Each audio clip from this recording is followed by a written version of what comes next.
يعني أولا احنا تحدثنا أمس في مجلس النواب. ئێمە دوێنێ لە ئەنجومەنی نوێنەران قسەمان کرد دەربارەی ناردنی لیژنەیەکی لێکۆڵینەوە لەلایەن دەستەی ئاسایش و بەرگری لە هەمان کات لە کۆبوونەوەی هاوپەیمانی ئیدارەی دەوڵەت بڕیاردرا بە ناردنی شاندێک لە هاوپەیمانێتیەکە بۆ ئاگاداربوون لە هاوسەنجی ئەمنی و ئیداری لە کەرکووک، هەروەها دۆسیە چۆڵکردنی بارەگاکە و دۆسیەی دیکەی پەیوەست بە خۆپیشاندانەکان.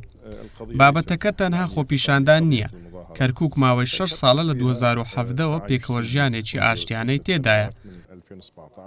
ئەم بابەتە بە ئامانجگرتنی ئەم پێکەوە ژیانەیە تەنانەت بازاڕەکان بە شەوان دەکرانەوە. ئەو لیژنەیە دەچێت بۆ کەرکووک نابێت تەنها کارەکانی لە شتی سادە کورت بکاتەوە، دەبێت بە دۆسیە زەویە کشتتوکاڵیەکان کە 50 ساڵە بەکار دەهێنرێت لە ئاجێندای کارەکان بێت، دەبێت هاوسەنجی دروست بکرێتەوە لە نێوان دامەزراوەکانی دەوڵەت،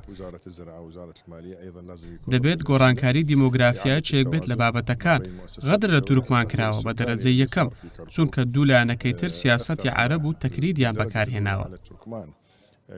بۆیە داواکارم لیژنەکە تەنها کار لەسەر بابەتی سادە نەکات، بەڵکو کار لەسەر بابەتە جەوهەریەکان بکات بۆ چارەسەرکردنی کێشەکانی داهاتووی کەرکووک.